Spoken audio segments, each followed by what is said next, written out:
আজি আমি শিকিম এক্সট্ৰা টিপস আপোনালোকে মন দিছেনে নাই কবলৈ বা লিখিবলৈ যদি আপুনি ওৱান অফ থাকে আৰু তাৰ পিছত যদি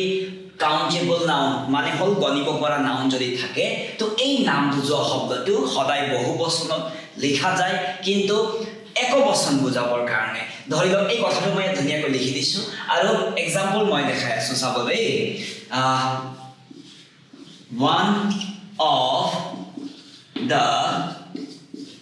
boys is my friend. It is all. Is একবচন হয় সেই কাৰণে আমি কি পালো ফ্ৰেন্ড লিখিলো ফ্ৰেন্ডস লিখিলো ঠিক আছে সেই লৰাবোৰৰ ভিতৰত এজন ঠিক আছে এজনক দেখাবলৈ দেখিছেনে one of the boys তো এনেকুৱা টিপস শিকিবৰ কাৰণে আমাৰ চেনেলটো লাইক কৰিব শিকিব নোৱাৰিলে কমেন্ট কৰিব নিশ্চয় আপোনাক আৰু ভিডিঅ' বনাই দি থকা হ'ব